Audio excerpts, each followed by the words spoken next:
स्वागत है दोस्तों आपका मेरे चैनल राष्ट्रभक्त नवीन में।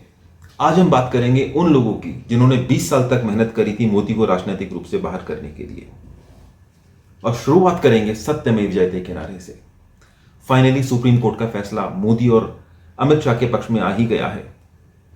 मोदी को राजनीतिक रूप से बाहर करने के लिए इन लोगों ने 20 साल तक जो कड़ी मेहनत करी थी, चार्जशीट में 5 लोगों के नाम मुख्यतः लिए गए हैं।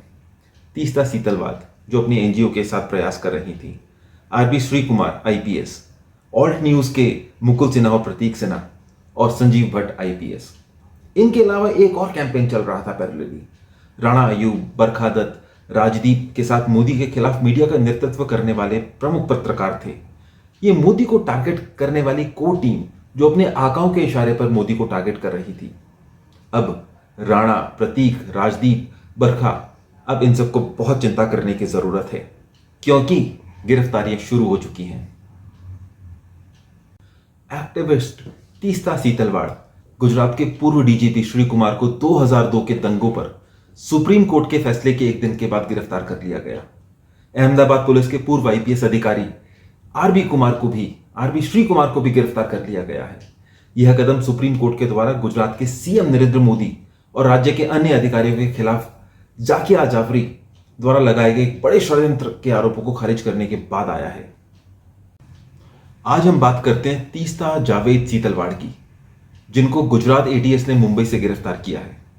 अहमदाबाद क्राइम ब्रांच ने शनिवार को तीस्ता सीतलवाड़, पूर्व अधिकारी श्री आरबी कुमार और संजीव भट्ट के साथ कुछ अन्य के खिलाफ एफआईआर दर्ज की।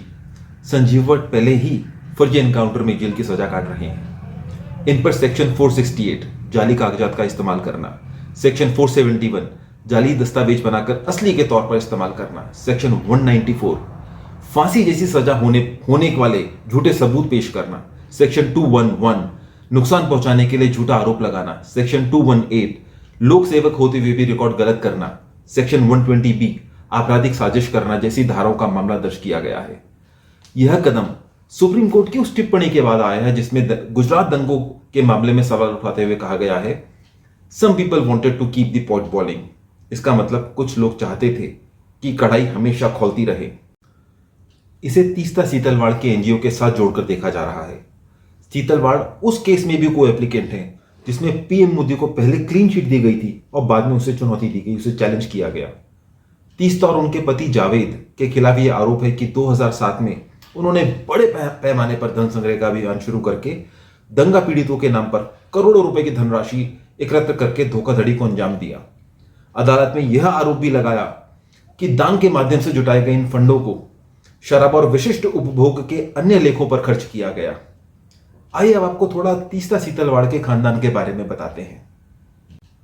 तीस्ता सीतलवाड़ के परदादा का नाम सर चिमन सीतलवाड़ था। इनके नाम के साथ सर लगा है तो आप इसी से समझ सकते हैं कि अंग्रेजों के कितने खास रहे होंगे। जब जलियांवाला बाग के कारण देश बहुत उग्र था, हमारा देश खून के आंसू रो रहा था, तब अंग्रेजों ने जो जांच कमेटी बिठाई उस कमेटी का नाम था हंटर कमेटी और सर चिमन सीतलवाड़ उस हंटर कमेटी की एक सदस्य थे।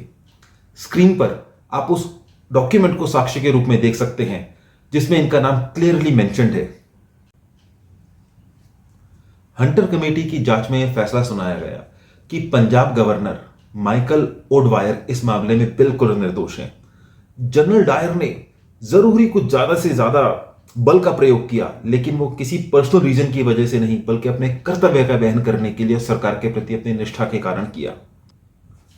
सर चिमन सीतलवाड़ मोतीलाल नेहरू के खास मित्र थे और उनके पुत्र एमसी सीतलवाड़ जवाहरलाल नेहरू के खास मित्र थे। आजादी के बाद प्रधानमंत्री बनने पर जवाहरलाल नेहरू ने एमसी सीतलवाड़ को भारत का पहला अटॉर्नी जनरल 1950 से 1963 में बनाया। एमसी सीतलवाड़ के पुत्र अतुल सीतलवाड़ भी मुंबई हाईकोर्ट में प्रसिद्ध वकील थे। तीस्ता सीतलवाड़ उन्हीं अतुल सीतलवाड़ की ही बेटी है। तीस्ता के पति का नाम जावेद है। नरेंद्र मोदी के खिलाफ ये क्यों है, इससे आप अच्छी तरह आपको आइडिया लग गया होगा। मुंबई के पोश इलाके जुहू में जुहू तारा रोड पर अमिताभ बच्चन जी का बंगला है। उससे थोड़ी ही दूर आगे उससे 3 गुना ज्यादा बड़ा बंगला जो है वो इन्हीं तीस्ता सीतलवाड़ का है। इस बंगले का नाम है निरांत। यह आलीशान बंगला तीस्ता जावेद चीतलवाड़ का है। आप सब लोग बहुत समझदार हैं, आप समझ सकते हैं कि इतना सब कुछ केवल एनजीओ रन करके नहीं किया जा सकता। चाहे थोड़ा टाइम लगे, लेकिन अंत में सत्य की जीत अवश्य होती है। और इन लोगों के अरेस्ट के बाद पुलिस की पूछताछ में न जाने कितने रहस्यों पर से पर्दे उठेंगे, और जब रहस्यों से पर्दा उठता है तो न जाने किन किन को बच के भागने की जरूरत पड़ती है। आपकी क्या राय है इस पूरे सिनेरियो को लेकर? कमेंट सेक्शन में जरूर बताएं। और हाँ, वीडियो अच्छा लगे तो लाइक और सब्सक्राइब करना ना भूलें। जय हिंद, जय भारत।